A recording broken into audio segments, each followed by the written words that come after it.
All right, Midrange-Aggro, Mardu Hero, whatever you want to call it. Basically, this deck is something we played a little bit earlier in the season, so I'm happy to revisit it. Judith is a card that we haven't quite seen break out in any of the small standard tournaments we've had so far. But this card seems really powerful, and this is definitely a card that I would expect to see break out at the first Mythic Championship. Thanks for the 5 months, Danny. I appreciate that.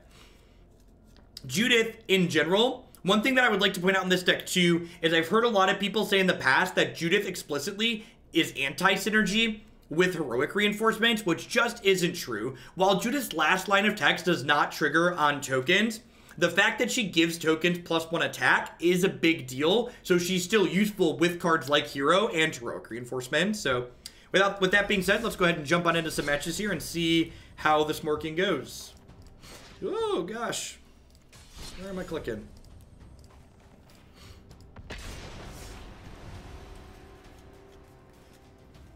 I agree, Ian. Just knowing where I stand is, like, super worthwhile.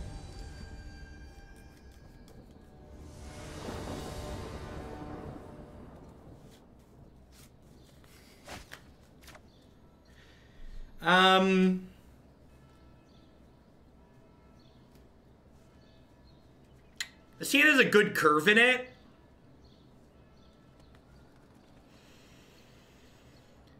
I think I'm supposed to keep this because I get to go 1-2 and I have all my colors.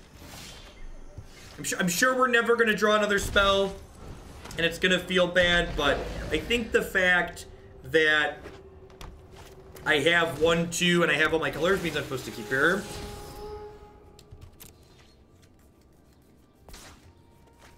Incubation's been a card I've been really impressed with. Would you like to trade? Deal.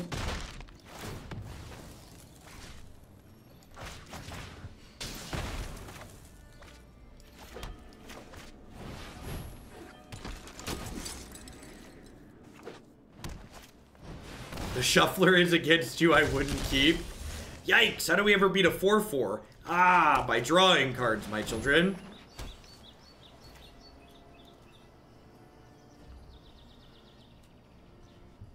Probably not.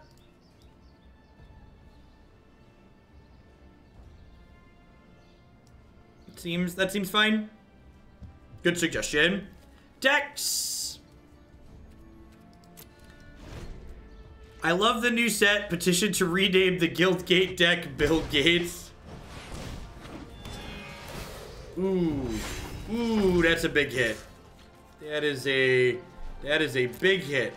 Not sure that we're going to be able to erase that.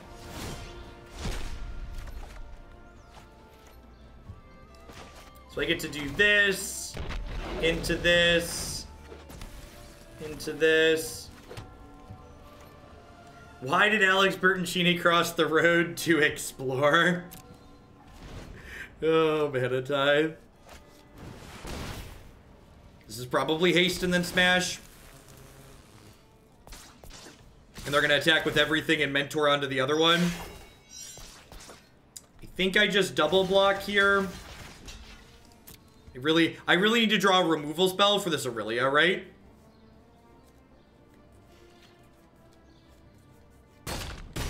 The Temur Phoenix deck was absurd. It was very, very good. Yeah, we're just going to be dead to her in the air, unfortunately. To board in some removal here for their larger threats. Have you tried Temur midrange? I tweeted a Temur climb deck the other day. That looked pretty sweet, but we have not gotten a chance to play it on stream yet. Alright, so Lava Coil sounds good.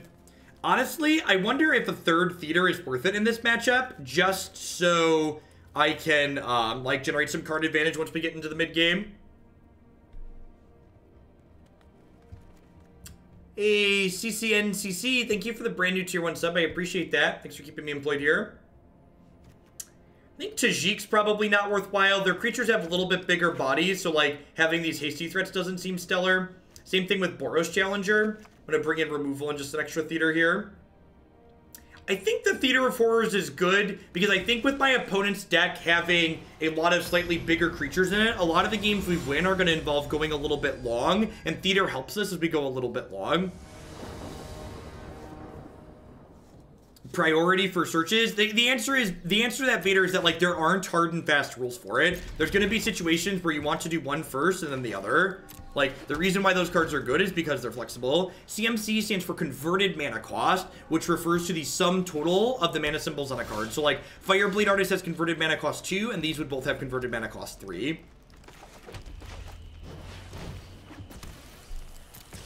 And, like, this is a good example here. Like, if my opponent plays a creature next turn that makes me want to pump the brakes, I'd rather just play Theater than Judith, right? Like, I don't really want to attack my Fireblade Artist into this, so I'm just going to go ahead and play Theater out. I think someone just asked about Tocatli Honor Guard based in a comment in chat. Tocatli Honor Guard does not stop Riot, however, would stop my opponent's Explore creatures. ASGFR, thank you very much for that very generous Tier 2 sub. My Tier 2 subs support me a little bit extra, so I like to give them an extra bonus as well. Be sure to check out my deck queue and let me know if there's a deck in there that you'd like to see a little bit sooner.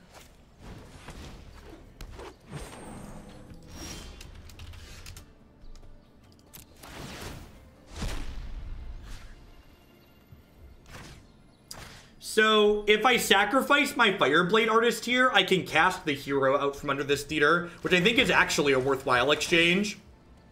Which is why I stacked my triggers the way I stacked them, because by stacking my triggers that way, I got to see what the theater exiled before I chose whether or not I wanted to sacrifice something to my Fireblade Artist. Gives me a little bit of flexibility. I think it's important that I put the hero into play this turn, because they have Cindervines out, which can threaten to kill my theater at any time.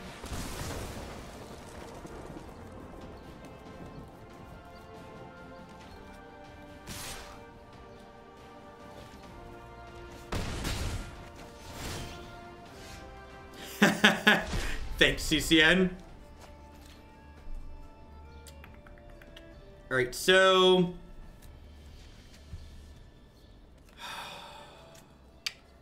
do I just go, like, Judy tapped land here? I could poke them for one with Theater and play this out. The problem is, if I do that, they could blow the Cindervines in response. I think I just play Judith here.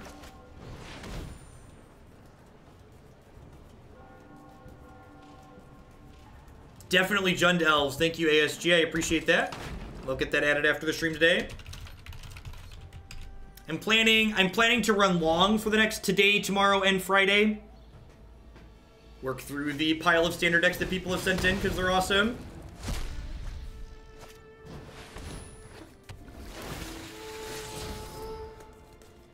So someone mentioned... yikes. Lyra on top's a rough beat. Alright, Legion landing under there is, like, not the worst. So I get to go ahead and poke them for one. And then I get to go ahead and play this. And then play this and this.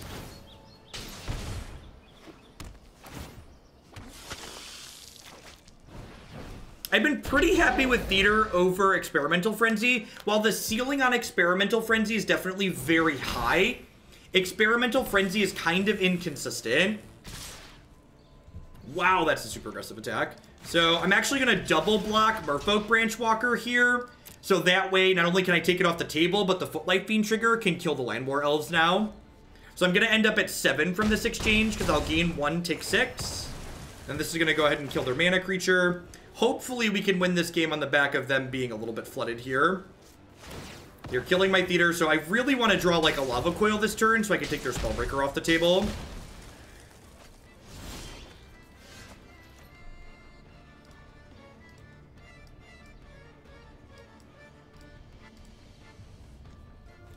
Probably dead here.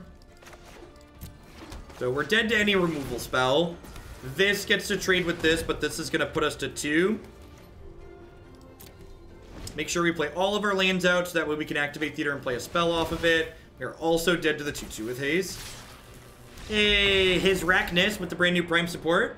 And there's a lot of great people doing a lot of great stuff on Twitch right now. Thanks for supporting my content with that.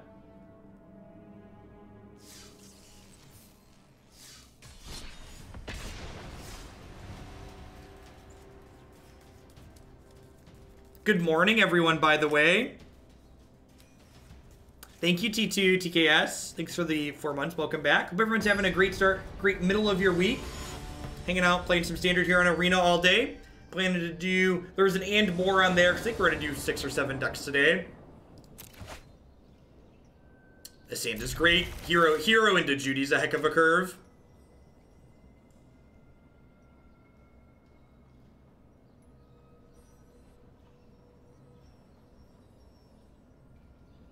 Eight Planeswalkers plus 4 Bolas. I have not Punishing Waterfalls.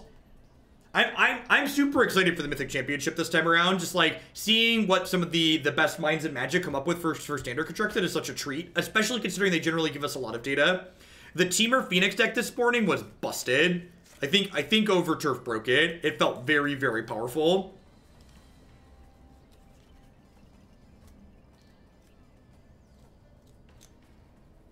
Needs more Lightning Bolts. It's actually possible that like something like Lightning Strike is a card we could consider for this deck. Hey, Carabum, thank you for the brand new Prime support. I appreciate that. Welcome. Thanks for keeping me employed here. Shipping your Bezo bucks this way. There is this. I can't remember the last time Wizards printed a card that just went into so many decks that Hero goes into.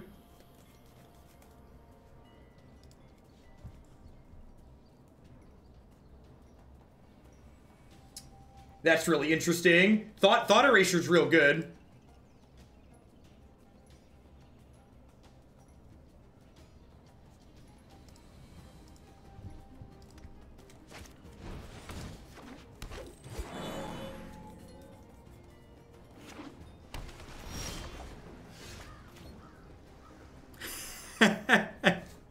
Quite possibly.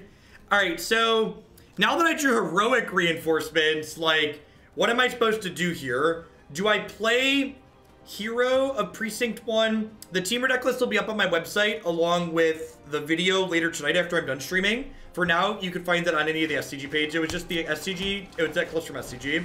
I think I'm supposed to play Hero, and then the question comes up, like, what do I do next turn? Do I, like, play Judy, or do I just, like, play heroic reinforcements right away and just, like, beep, beep, run them over?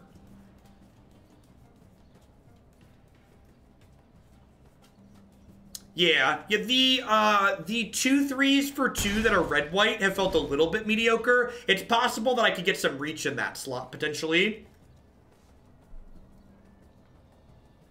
Yeah, the thing we want to keep track of in a matchup like this is how close they are to Finality, because Finality is their way to catch back up, right? So, like, right now, my opponent's still 2 turns off of Finality, so it's probably okay for me to play Judith next turn, and then Heroic Reinforcements the turn after.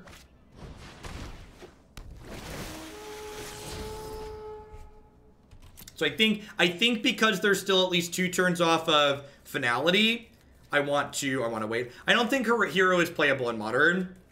I think the types of cards you need to trigger Hero just aren't playable in Modern in general.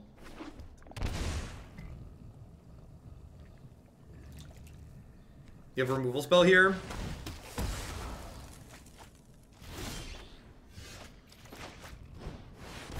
I think with just 1 Hero in play, I definitely want a Judy first.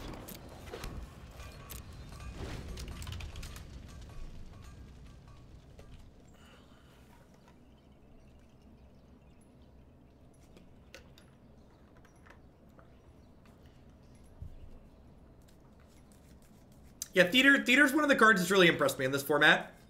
It might be wrong to have it in the main deck in this deck, but I'm not sure. Could go either way on that. And, like, if they kill something here, and they're going to, obviously, I get to go ahead and shoot their Merfolk Branchwalker here, which gives them much worse blockers next turn, right? This lets me attack with my Hero, because it's going to get +1/+1. So, like, it might have been nice to kill their mana creature, but being able to attack this into the Chupacabra feels real good here.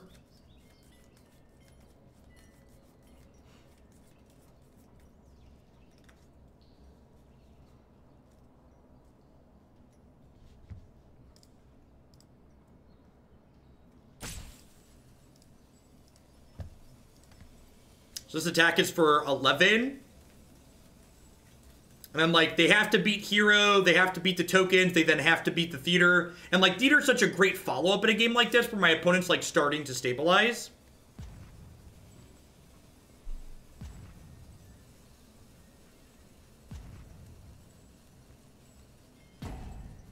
We lost one game in the Modern set.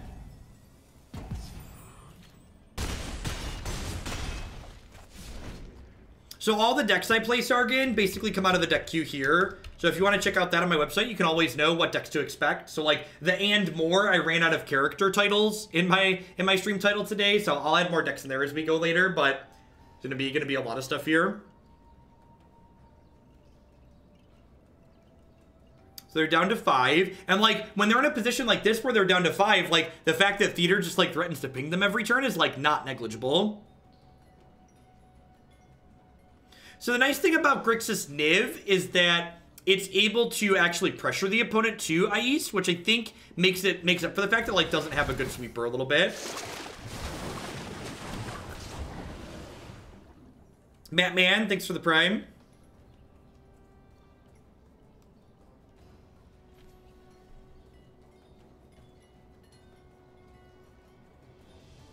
It's like a bad Sulfuric Vortex Dark Confidant mix card. Completely agree.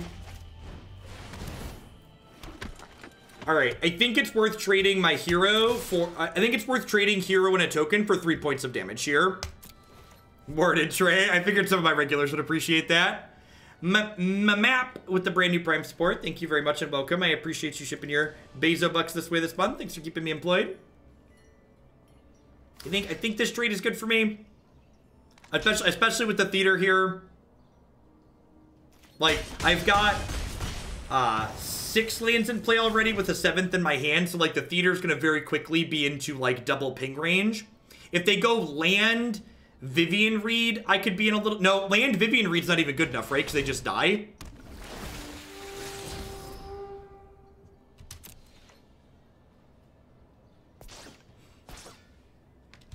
I think I say Trey's name right. Did I pronounce that wrong?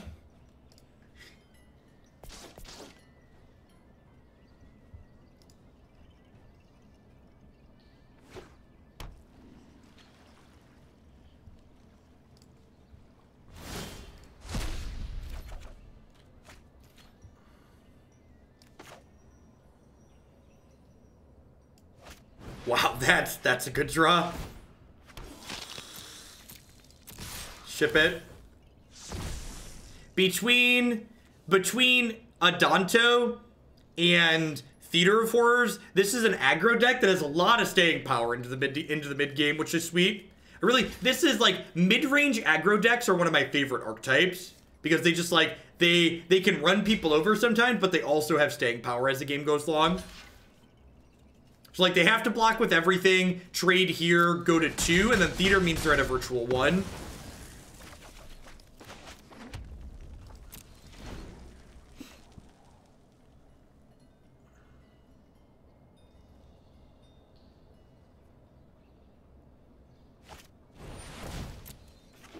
Yeah, you have to kill this or you're gonna die. You're dead on my untap. Little bit late, Mr. Wild Growth Walker. Little bit late to the party.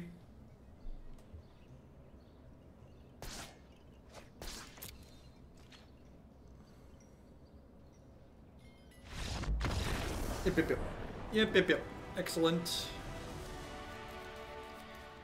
Alright, this is a Lava Coil matchup. This is a Tecatli Honor Guard matchup. This is a Theater of Horrors matchup. I'm not sure if this is an Angrath matchup or not. It might be. Tajic's a little clunky here. Tithe Taker doesn't really have meaningful text. And Boros Challenger doesn't attack in profitably. That means I need 3 more cuts here if I want to board like this. What are the trims? What are the trims? Do I just trim Legion's Landing? It might be trim Legion's Landing if I'm cutting some of these cards. I like leaving in Footlight Fiend and Fireblade Artist because these cards give us ways to trigger the Spectacle on Theater of Horrors nicely. Angrath also gives us ways. Fungal Infection could be okay. I've definitely boarded that card in these matchups before. Maybe this is just better than Legion's Landing. I could see that. This is also good against Crisis. Yeah.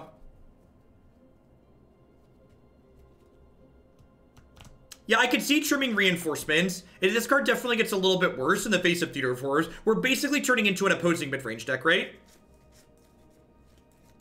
Sounds good, Lumbering Falls. Congrats on making Diamond. Hopefully I will join you there eventually. The Gates deck is sweet.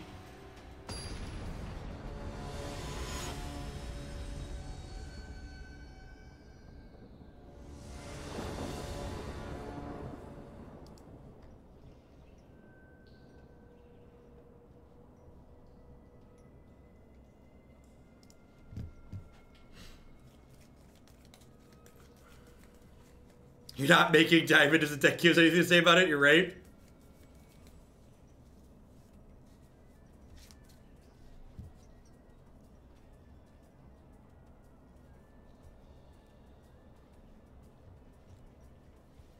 No worries, Rev Ryan. Thanks for being here and thanks for keeping me around. I think Gates is much better than Esper. I have not enjoyed playing Esper so far in this format. That's definitely subjective. We've not played Mono Blue with Terramander yet. This hand seems really good. I get to Fungal Infection, their opening elf, and I have Lava Coil for Wild Growth Walker, and then I have Theater of Horrors to generate card advantage as we move into the mid-game. Velic! Thank you for the entire year of support. I appreciate that. Have a sword to defend us from Twitch chat.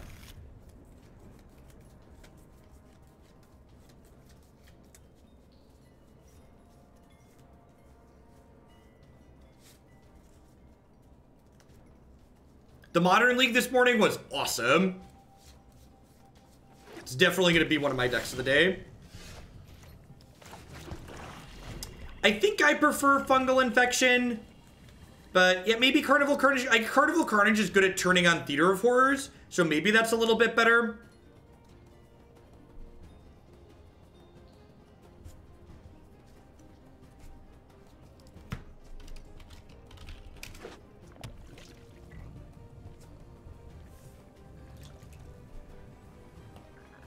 Hero was a good draw. Fantastic. Goodbye, Elf.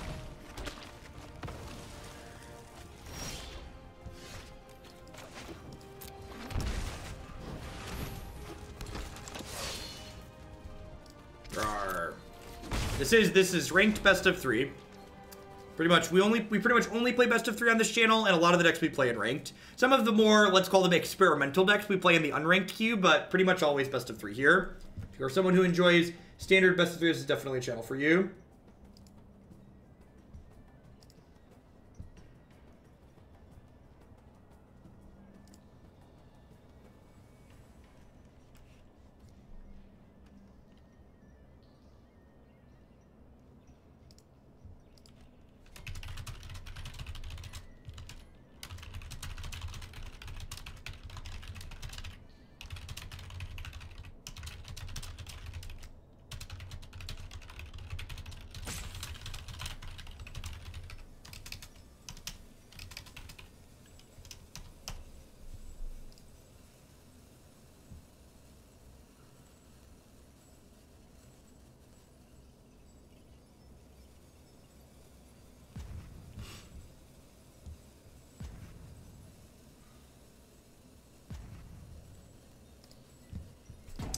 Opponent's timing out.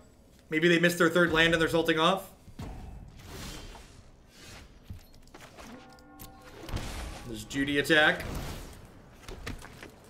I mean, Fungal Infection's kind of sweet here, right? Like it was a creature for Judy.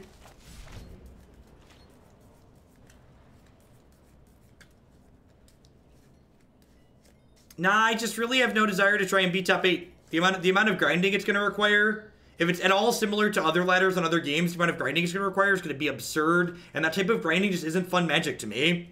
The types of decks and the things you have to do and play just like isn't great. It makes for worse content. It's just bad overall.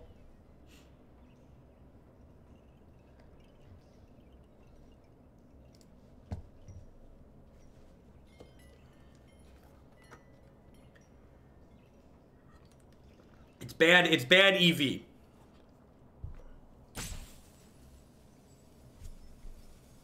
Dev, could we please not compare things in the kids card game to Cancer? Thank you. I'd appreciate it. My disloyalty has been rewarded. Thanks for the 4 months, Frost Kitty. They lose the game when they time out this time, right? They lose the game when they time out this time? I believe.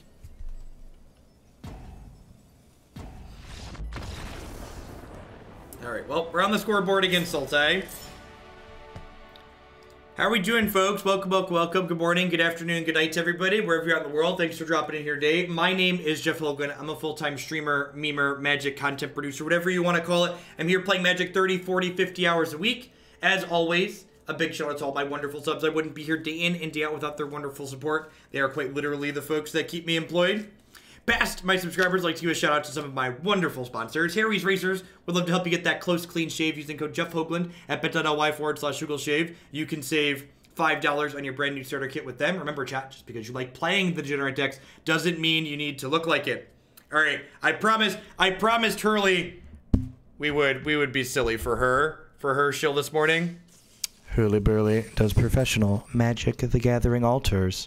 If you go to their website, you can find a wonderful selection of border extensions and full art replacements. And using code Jeff10, you can save 10% on all of your purchases there with them. All right, sorry, I was paid for that. The sponsor wanted it. Don't blame me. Cardsphere, curlyburlystudio.com is the one where you could find that at. They are quite wonderful. She does good stuff. These basic lands I just held up to the camera are all her work. Cardsphere.com will love to help you turn your cards into other cards direct with other players. There's no haggling, and they just take 1% fee off the top. And of course, inkedgaming.com will love to help you customize your gaming experience. Using code Jeff12, you can save 12% on custom playmats, mouse pads, binders, and bags with them. You can upload your own custom artwork or choose from the wide range of custom artwork they already have on their website. We are 1-1 with Mardu-Aggro, lost a close match to Naya. That's not true. We got run over by Naya, and then we beat Sultai. I'm not sure. I think a lot of the matches where I bring in Fungal Infection, I'm not really interested in bringing in Carnival, and I feel like I have enough cards in my sideboard for the control matchup already.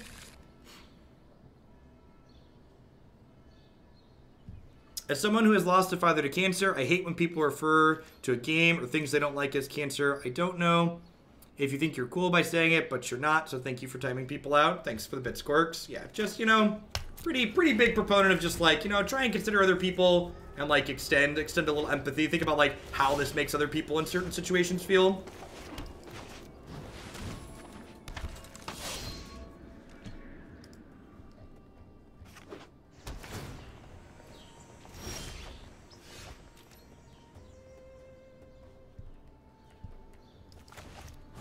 Looks like the gate stack. Maybe the basic planes in the gate stack.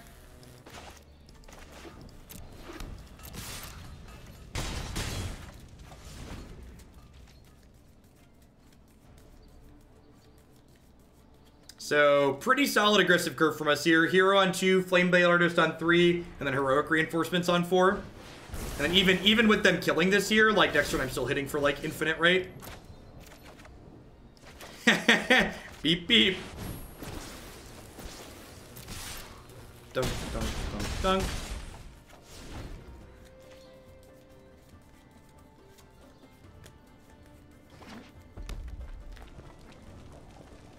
So even if they, like, Gates Ablaze here and kill most of my stuff. Alright, they're dead. They're dead to the second reinforcements here. I don't really know what the opponent's doing, which is one of the upsides of playing an aggro deck sometimes. You're like, oh no, I don't know how to sideboard because they died too quickly.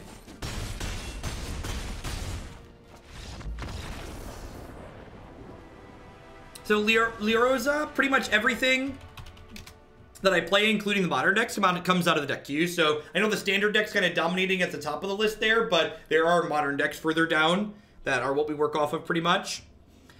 Do we just assume that they're playing a control deck? I feel like I should assume they're playing a control deck, right? And, like, head in the direction of, like, having my cards be good against control. Duress, Angrath, Theater of Horrors, all reasonable there. Burrow's Challenger doesn't do a ton against them. That's I just submitted 62, didn't I? Counting is hard. I should double check. I don't know. They played basic mountains and basic plains. So, like, if they have basic mountain and basic plains in their deck, I'm not sure that, like, they're a traditional 4-color gates deck, right?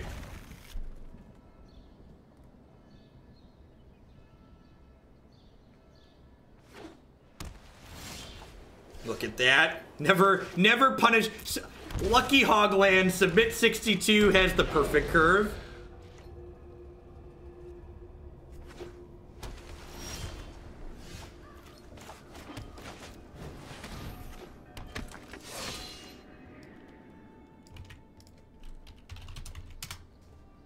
Hurley, I just made you a mod, so feel free to make that command. Say whatever you want it to say.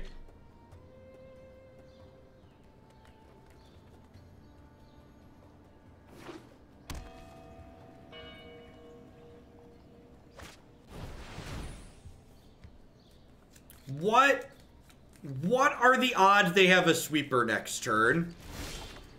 Probably a pretty good chance. That's a phenomenal draw. So I have two choices here. I can go Hero of Precinct One, Footlight Fiend, make 2 tokens, attack for 3. Or I could play Judith, attack for 5, make 1 token. If I attack for 5 here down to 14, next turn I'd play Heroic Reinforcements and still have lethal. So I think I play Judith because it plays around the sweeper the best, because this way, if they sweep the board next turn, I still deal 3 extra points of damage to them, right? Like I do 2 more points on this attack, and then Judith gets 3 triggers and deals 3 to them.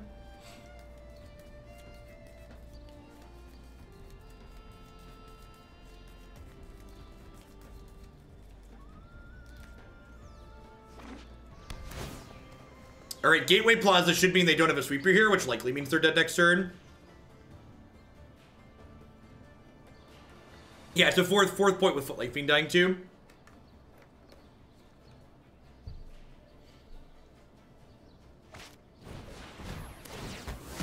Wow, they are dead. All right, so if I do this, this is 6, 7, 8, 9, 10, 11, 12. Yeah, they're actually just turned 4 lethal. Dunk, dunk, dunk, dunk, dunk. The Hero Judy heroic curve is just so gross.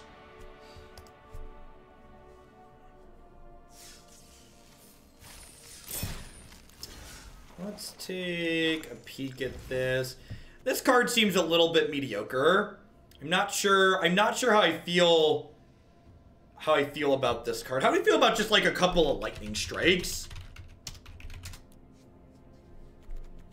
Just like a little bit of reach / removal. I kind of like that idea.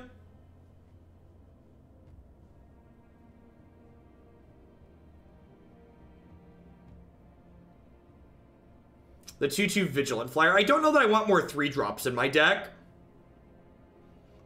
I think I'd rather have Strike than Carnival. Carnival's been really mediocre every time we've played it. The 2/1 Vigilance Afterlife. I don't know. I kind of just want more removal. Removal and Reach both seem really good. I have a ton of gold cards in this deck, right? Like, this is 14 plus 8 is I've got 22. 22 gold cards is probably enough. Hey, Buckin, thank you for the 4-month resub. I appreciate that. Welcome.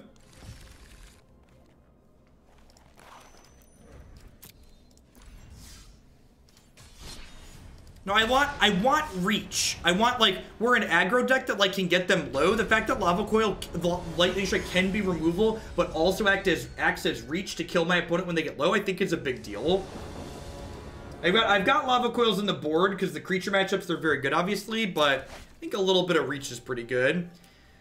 All the hands with 6 spells look really good.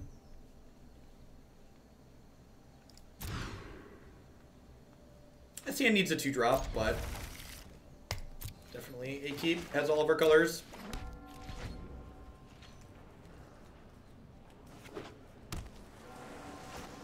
So that's a good question for you players. So in Magic, the term reach is a keyword, but The jargon Reach also refers to spells like Shock and Lightning Strike and Banefire, spells that deal damage directly to your opponent. So we refer to that as being able to like reach up and steal the game, basically. Like reach up and hit your opponent for those last couple points of damage.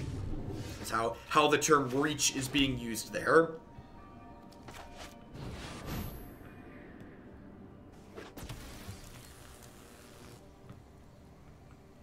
I wonder if I'm supposed to lead on Judith here, so that way if they have a shock, I get to kill a Terramander.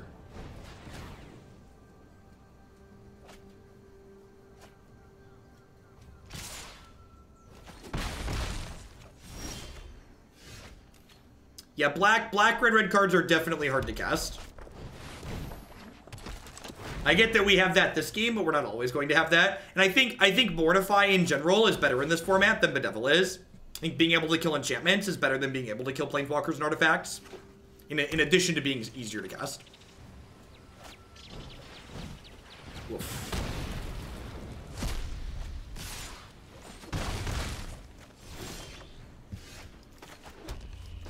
So I'm playing this now as opposed to waiting when I could get more value out of it, because my opponent's deck likely has a bunch of copies of Spell Pierce in it, and I'd rather make sure my heroic reinforcements resolves rather than get it Spell Pierce.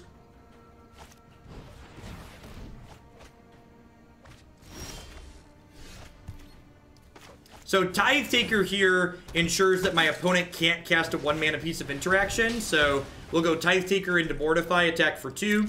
And then next turn, I can go Legion's Landing, attack with 3 dorks, flip it, start making tokens.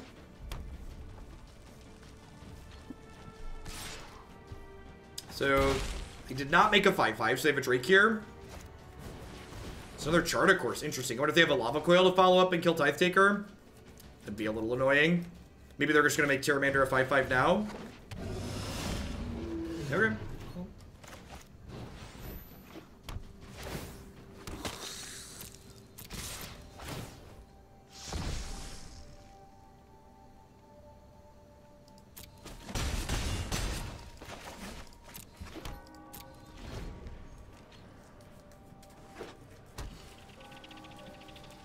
Probably dead. Need to rip a removal spell, right? I think there's 5. Are there 5 things or there's 6 in here? 1, 2, 3, 4, 5, 6. Yikes. So they can attack me for 10 here, which is lethal with that. Yep.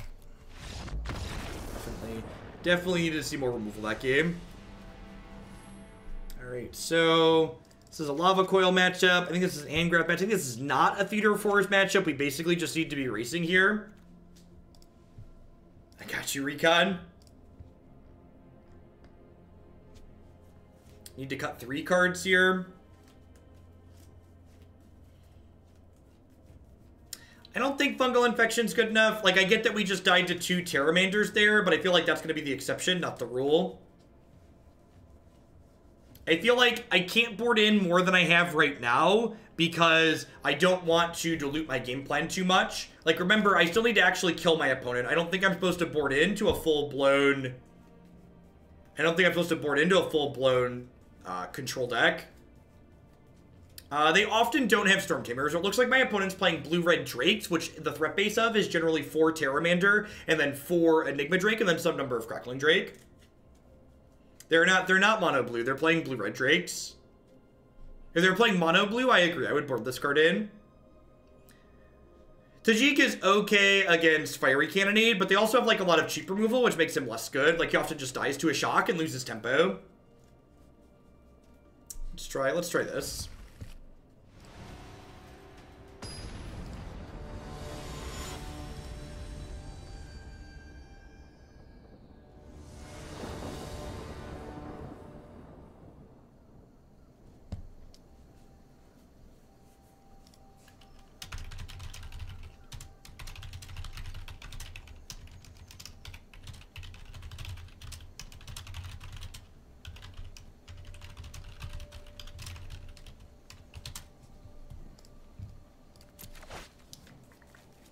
Sand is not very good. Yikes.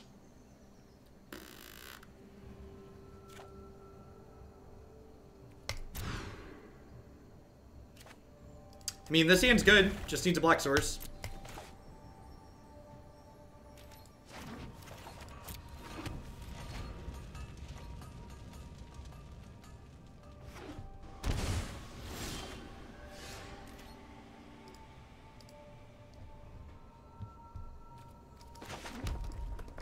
At least this doesn't get shocked this turn.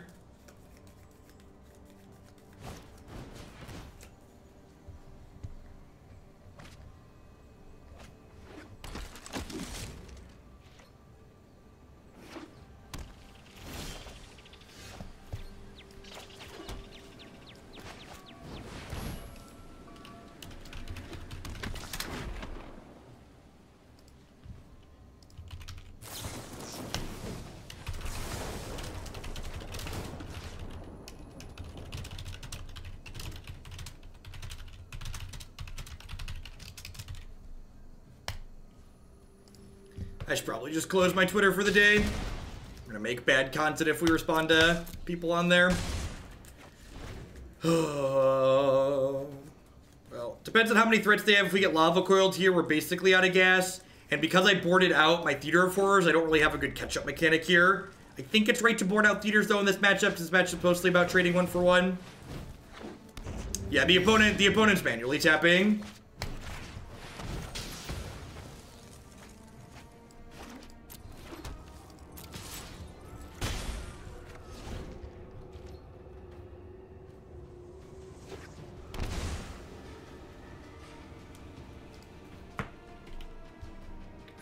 Alright.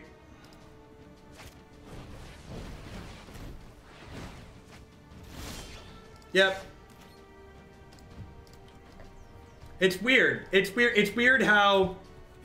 It's funny, the person I'm just gonna move on to the next match here. The person... I occasionally unblock people on Twitter, but I don't think I'm gonna do that anymore.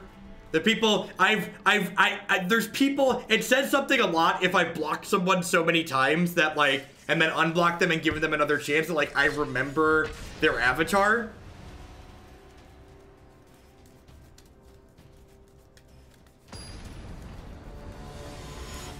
Like, oh, you've been on my block list before.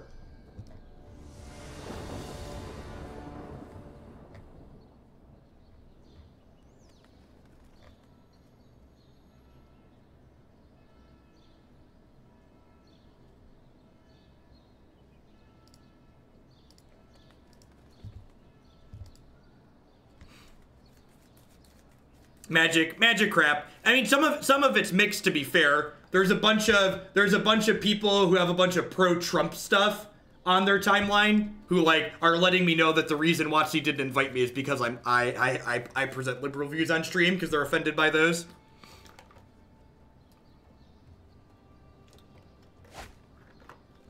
So sometimes they mix.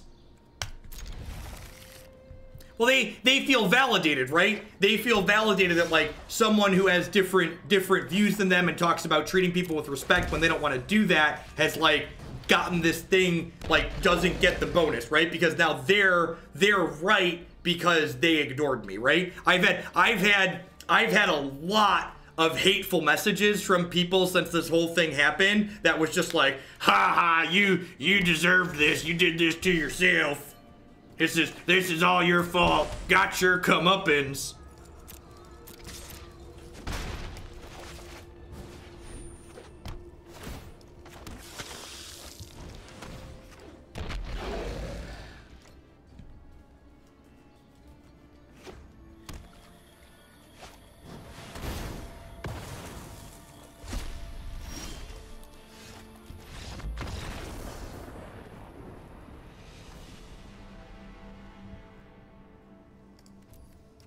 All right, we're gonna try again. So listen, chat. Sometimes they want it more than you, okay? Sometimes they want it more than you, and that's okay.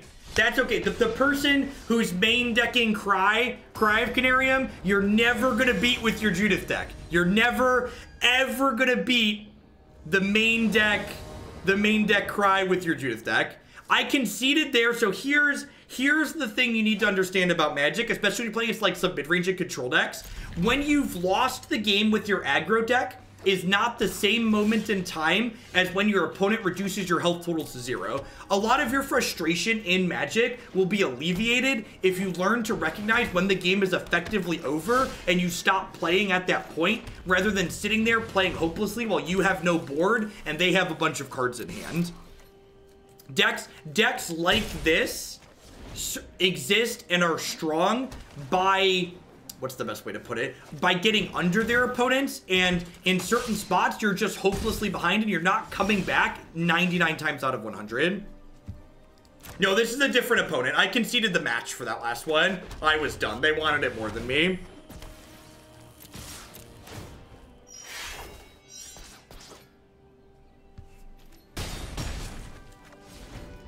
This is the truth. The day I started scooping early is the day I started tilting way less. Yep.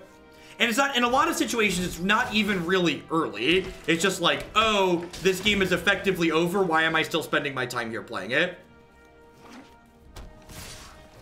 And like, there's even value to recognizing when you're dead in paper tournaments too, because recognizing when you're dead in paper tournaments saves you mental fatigue throughout the course of a long event. Like, magic tournaments are a marathon. They are not a sprint. So like, you got a long time to go when you're playing a 9-round tournament.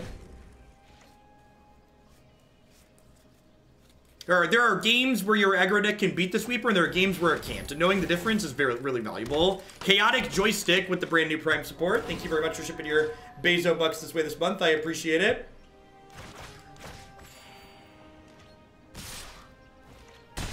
Man, 3/4s are mean. Hey, Judy.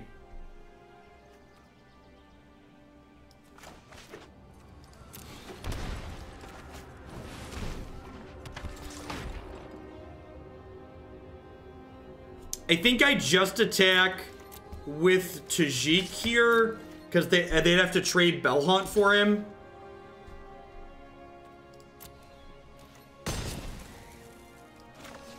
There's a good chance we're just not going to be able to overcome double hero here without having drone removal.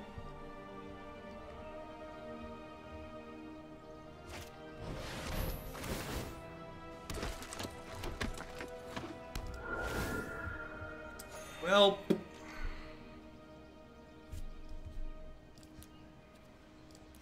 even if we like draw another reinforcements, this game's still over, right?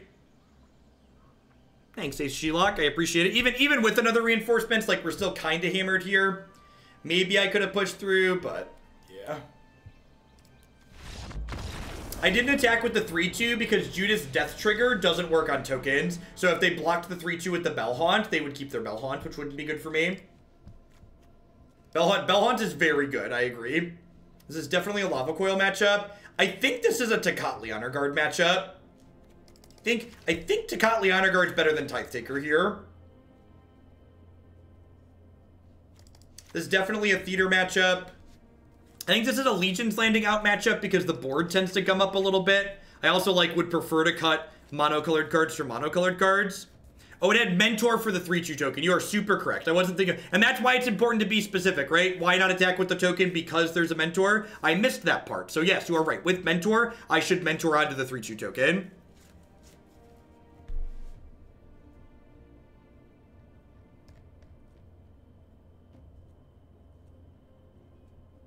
I don't think Angrath is good enough here. I think this is probably enough removal. Tajik's a little bit medium as far as attacking goes, and I'm bringing in more 3s.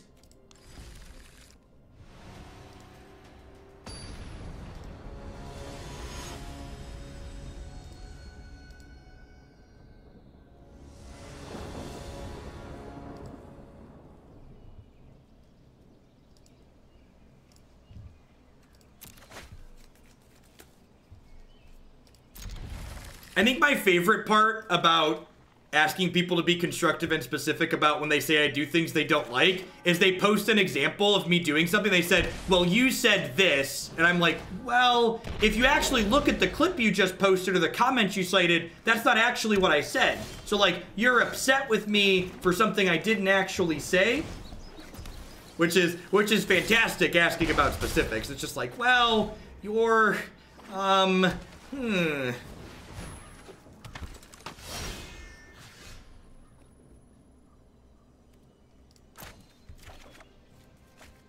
Thanks, Jareth. I appreciate that. Thanks for being here. All right, so what do we jam here? I think I just play Tajic and attack. think I do this in attack. I think this is better than playing Judy. So I can, like, get my mentor going. It's, like, 1 less damage this turn. Actually, it's more damage because Tajic's attacking, right? Get this Fireblade Artist pumped up. And if they block Footlight Fiend, I get to finish this off. I did, Ranting Bob. I did. I'm gonna stop responding to people. I'm gonna go through all my mentions at the end of the day, because there were some actual good responses in there, which is appreciated.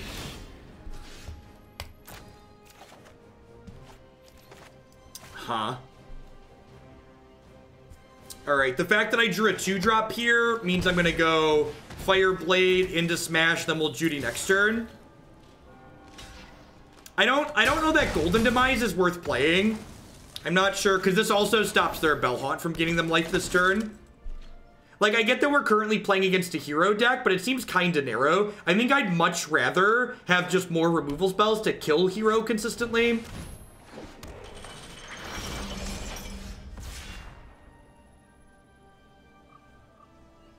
Yeah, I agree, Fish. It's also useful because people do cite things from literal years ago. Gage, thank you very much for the brand new Prime support. I appreciate the Bezo bucks. Thanks for keeping me employed here.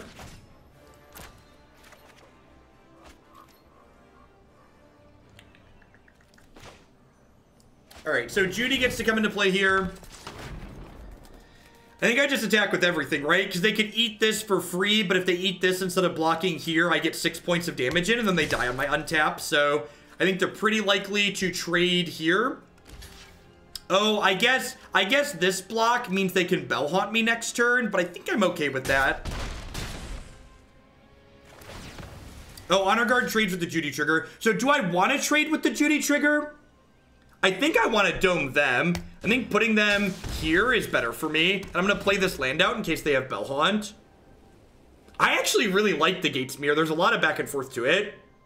And like, I have never had so many matches go down to decking as I have in the Gatesmere. It's kind of wild.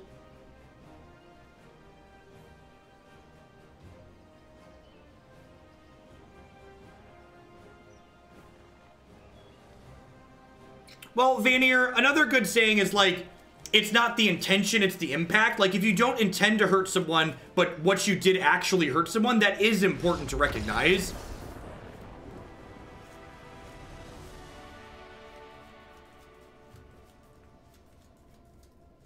I agree. I agree, Rolls. I think there's a lot of people that are never going to like my content because I said one mean thing to them at some point in the past.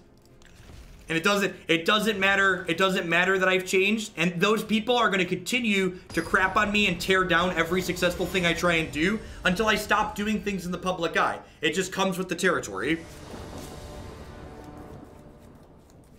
Thanks for the 15 months. I appreciate that, never mind. And honestly, at the end of the day, if me having said a mean thing to an interaction on someone on a Reddit thread or a Twitter comment at some point is something that's worth sticking with them on, like, their lives are probably pretty petty and don't have a lot going on, and like, I can't change that.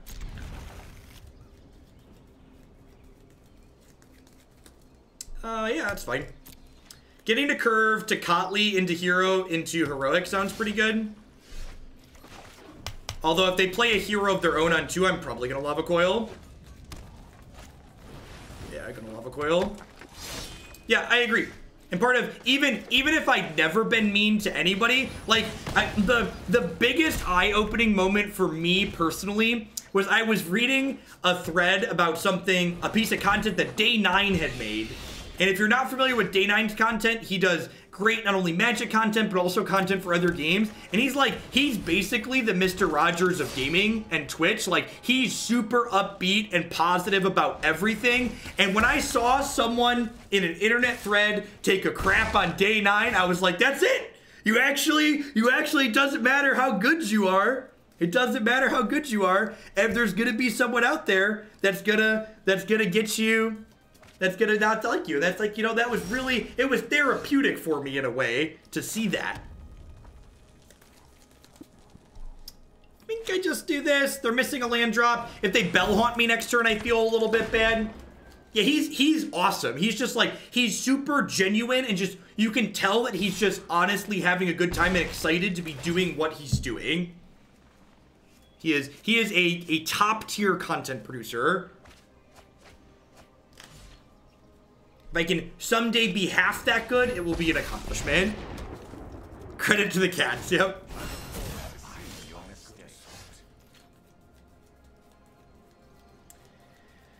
Oh, this Thief of Sanity is going to bury us. We might, there's a chance we can get under this Thief of Sanity because my opponent's choked on lands. I think I have to kill the Dovin here though, which sucks.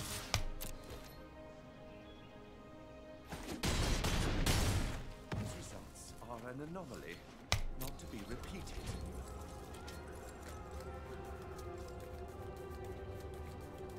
I don't, and this is why I don't get people, like, I don't understand how you can look at what Day9 does and say it's condescending. He's just genuine. Like, I'm probably not going to convince you otherwise, but he's actually just genuine in what he's doing. And maybe there's so little people that are that, there's so few people that are that genuine in the world that people are confused when they see it.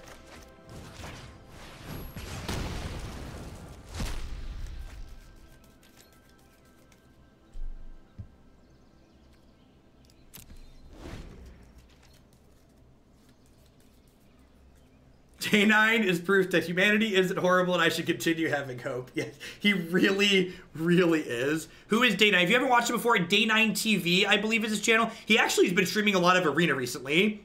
He was the person, if you were here through the end of my stream yesterday, I hosted him when I was done. He also puts a lot of his stuff on YouTube as well.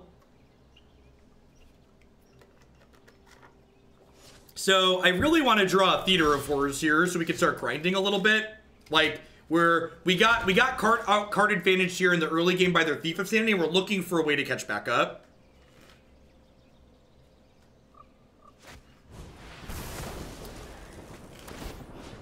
All right, well, at least I get to kill this, I guess.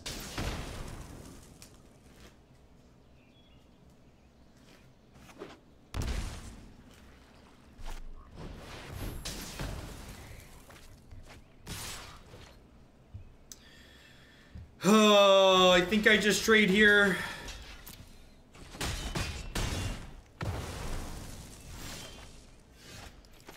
Because I have Theater of Horrors in my deck, I'm gonna hang out for a second. Like, we're definitely behind here, but like if I hit a good Theaters, we could catch back up.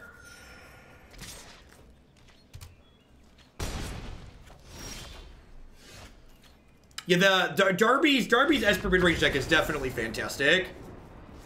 One of the many fantastic things in this format. Okay, let's try one more. I think we're gonna get back to playing the red-black aggro deck on my site recently, but I think I prefer the red-black aggro deck to this. This is a little bit more of a mid-range deck, and like it kind of, I guess we beat up the Sultai deck that we played. I don't know.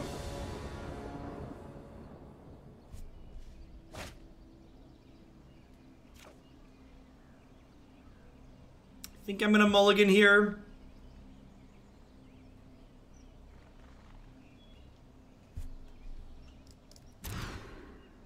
This seemed as great. This is the dream curve, chat. This is the 2-3-4 we're talking about. Yeah, when we curve out, this deck is very, very good. The question is, the problem is, like, you can't judge a deck based on its best draws, right? Like, you have to ask yourself, like, okay, obviously when we go Hero, Judy, Heroic reinforcements, we go beep, beep, and run them over, but, like, what is our deck doing when we get interacted with a bunch, or what is our deck doing when we don't have our best draw? What does our average draw look like?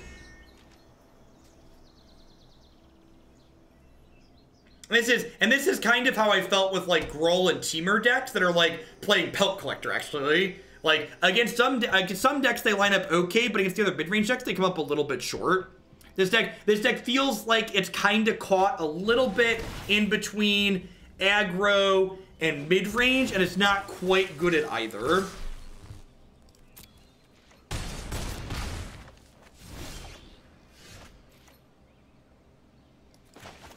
Huh.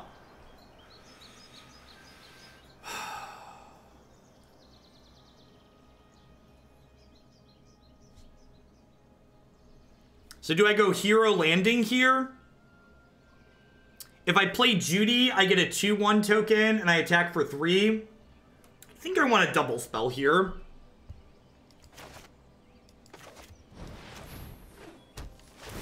If they have a 4/4 next turn, we're going to be in a lot of trouble.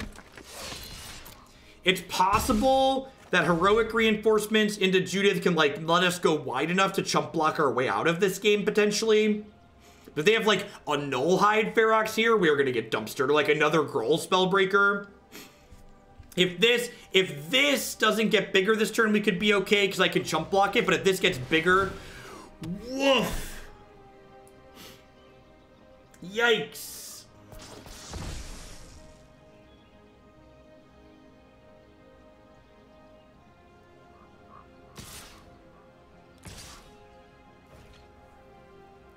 These both have trample, so I'm going to say no blocks, I think. If I no blocks here...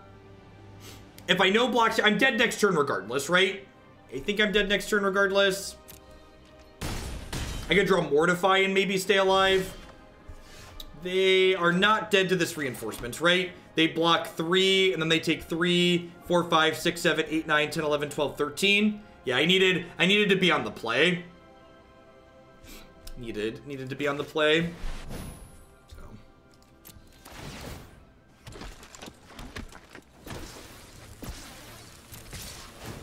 Yeah, this is probably a deck. So this deck list is up on my website right now.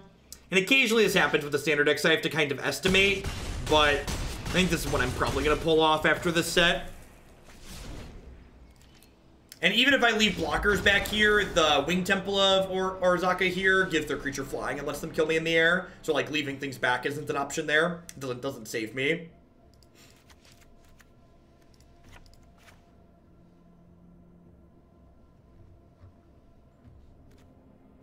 Definitely want my Lava Coils. I think Angrath's probably fine. Was playing Judith on 3 correct? I think the game ends up the same regardless there. Hey, Spep. Thanks for the 14 months. I appreciate that. Welcome back. Thanks for keeping me around.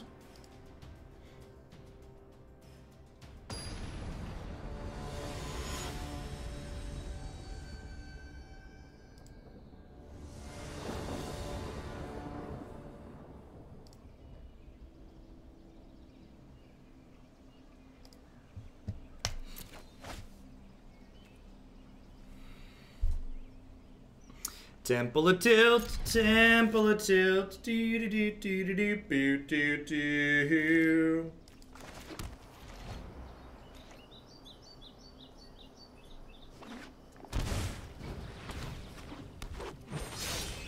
Yay! Untapped lands! Ah! We were gonna draw land. We at least wanted it to be an untapped land.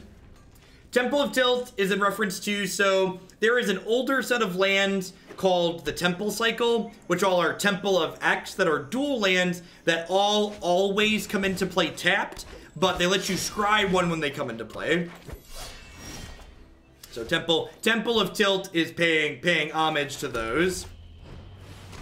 Because when you were playing back then, you'd often be like, well, I just really need to draw a land here. And then you'd untap and you'd draw a temple and you'd be like, accept that. I needed the untapped land. I think I'm okay if they want to trade 2 Pelt Collectors for a hero here. I agree that the temples are great. I really think it's kind of surprising that temples haven't gotten brought back yet. I really hope we make our way back to those at some point.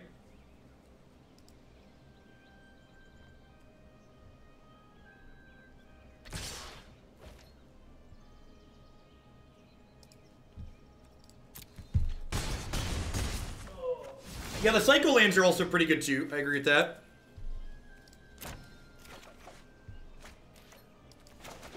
Don't Spell Pierce me, bro. Oh my gosh, I'm actually getting Spell Pierce. Why is this card so good, chat? Why is Spell Pierce so good? Alright, we're off this one. We're off this one. Spell Pierce is great in the format right now. Love it. Love it in these blue aggressive decks. It's very, very powerful. Do you play paper at all? I don't play paper so much anymore. So I originally developed my competitive gameplay background playing on the SCG Open Series. I have like 15 top 8s for their tournaments over the years. I top 8 one of their invitationals, played in a couple of their players' championships. So talk about this deck for a hot second before we move on to the next one to give a short wrap up here for people that want to get my feedback. I don't think this is a deck that I'd play again. I definitely preferred, a couple people were asking if I preferred this or the Naya hero deck we played the other day as far as Hero of Precinct plus Heroic Reinforcements to go. I definitely think I preferred the Naya deck we played the other day. This deck felt a little bit too middling. It was kind of caught in between, like, being super aggressive and being kind of mid-rangey, and it, like, didn't do either of those things. It, like, took a little bit from each and did both of them poorly and felt like it didn't really line up well into what we were trying to play against. All right, what are we doing next? We're playing some Temur Reclamation up next.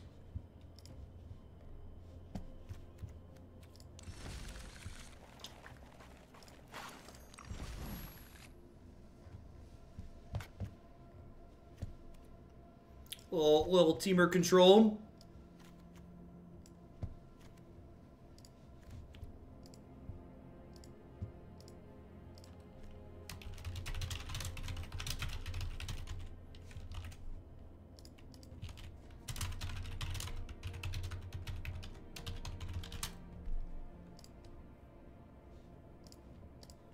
Update the stream decker.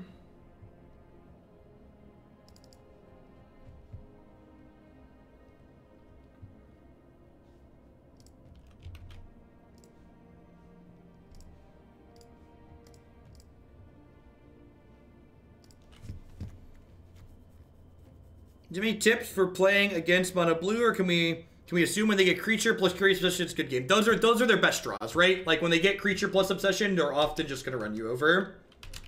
I only have one mythic wild